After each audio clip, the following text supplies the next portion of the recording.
Hi, welcome to Faith and Love with William, the podcast where we discuss the intricacies of love, relationship, friendship, family, marriage, basic ties, how we deal with human relations daily.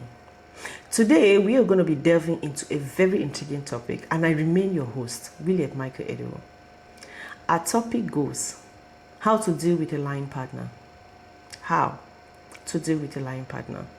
I'm going to advise you to sit tight and follow us step by step because this is something very, very sensitive. This is the basic reason why most relationship has lost its value and is on a depreciating trend. I advise you to sit tight and follow us as we delve into this topic step by step.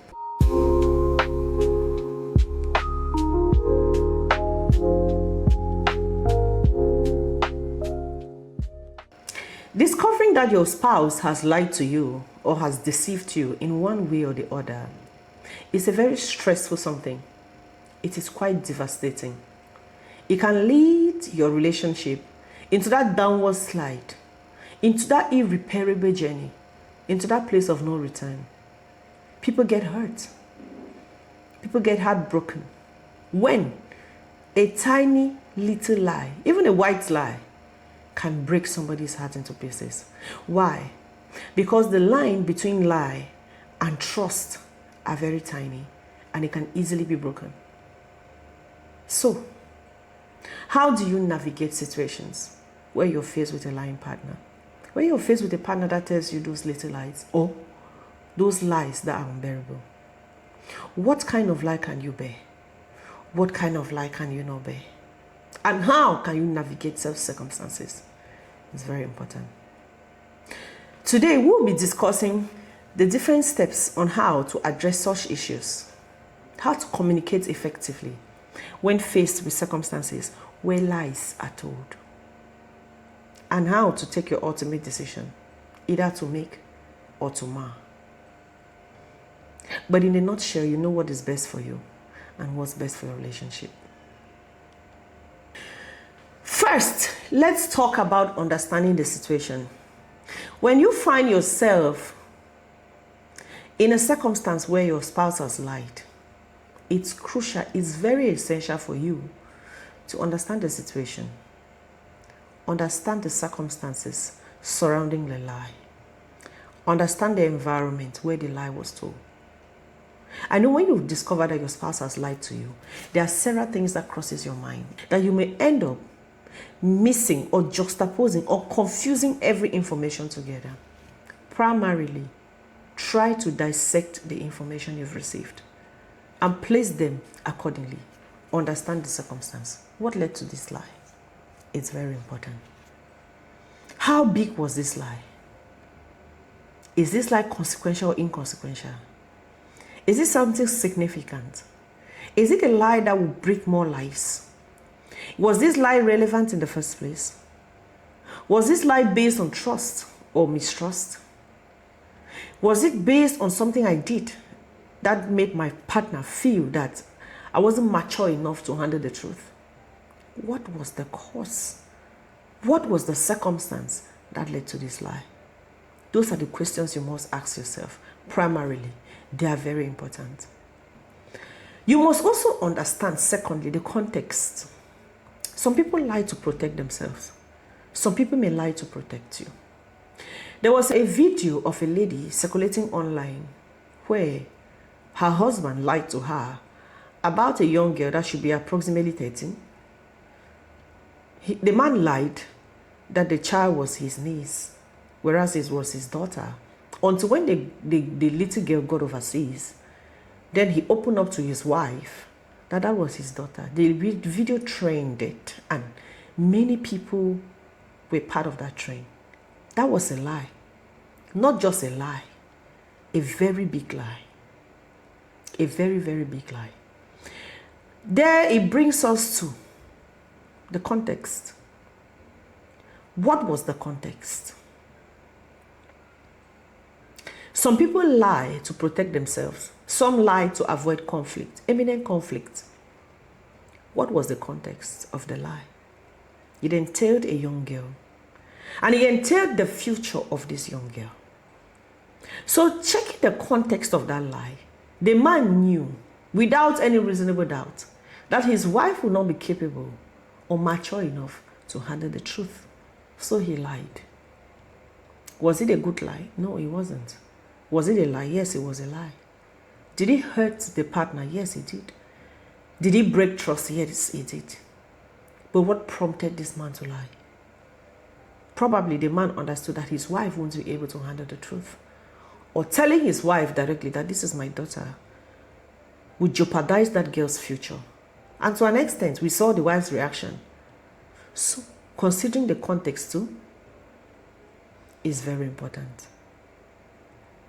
This may help understand the motivation behind such behavior. After going through or breaking down all these aspects, you need to consider a conversation with your partner.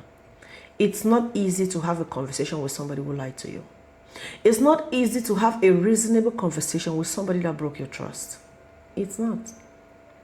It's not easy to sit down and look at somebody in the eyes and still believe that this person will tell you the truth after a series or sequence of lies. It's not something that is easy. But you need to bring yourself to that point where it is necessary for you to sit and have that conversation. Having the conversation with a lying partner. Of course, you always believe that most of what comes out of their mouth are lies. But it's your responsibility at this moment to sit down and have this conversation. That's if you intend to move on. And even if you don't intend to move on with this partner, you still need to sit down and have this conversation. It's essential for you to have closure. Be it a white lie, a blue lie, a tiny lie, a big lie, or a small lie, you have to get into that space where this conversation must hold. It is very important. Again, you need to consider the setting. Consider the tempo, consider the mood. People are more relaxed. People tell the truth more when they are relaxed. People tell the truth more when they don't feel intimidated. People tell the truth more when they feel comfortable. Where they are not going to be judged. People tell the truth. So, while preparing for this conversation, you need to keep the atmosphere as conducive as you can. Because it's only in that conducive atmosphere your partner can tell you the truth. It must be conducive. Don't expect to have a constructive conversation in an atmosphere where there is tension, where anger is flaring, where people are talking negatively. Of course, the conversation may start nicely and it may escalate. But it must not start with escalation. It should start in a friendly manner. And with maturity, you can still keep it as friendly as possible. There is nothing you can get out of a spouse who is vulnerable, especially when they have been caught. They are ready to tell the truth if they believe that telling you the truth, you'll be able to handle that truth with much more maturity. Always surprise them. Surprise them with your level of maturity. It's very important. And remember, the decision is yours to take. Whether to continue the relationship or to back out, it's still yours to take. So at this point, while you're preparing for that conducive environment, your brain too has to be conducive enough to accommodate whatever information is going to be given. Because the future of that relationship depends on how stable your mindset is, on how capable you are at that moment to assimilate whatever you hear. Don't go to that environment with a negative mindset. Don't prepare yourself that it's over. Oh, he lied to me, it's over. Everybody lies. Business people lie, workers lie.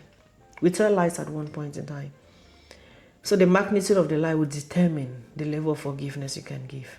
So prepare a conducive environment where this person can communicate and relate without any form of bias or prejudice. It's very important. Secondly, some people say plan what you have to say.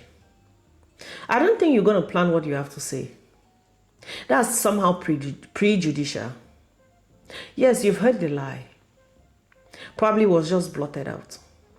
But preparing for the conversation is essential, because at that point where you prepare for the conversation and you lay this conducive environment, whatever they're going to say is what you assimilate. And what you have assimilated will determine what you're going to say back. You may have planned that, okay, I'm breaking this relationship at this point. I'm done with this person. I'm moving on. But at the point of conversation, this person exhibits remorse. So much remorse that you feel ashamed for putting this person at the point where they feel uncertain about your maturity. So practically what you plan to say becomes irrelevant. So go there with an open mind, an open heart, a heart of forgiveness. Except proven otherwise, it is very essential. Of course, you will say, I felt hurt. I felt bad. Those are the statements we use. You betrayed my trust. But don't put those sentences in a prejudicial level. Let the person not feel judged.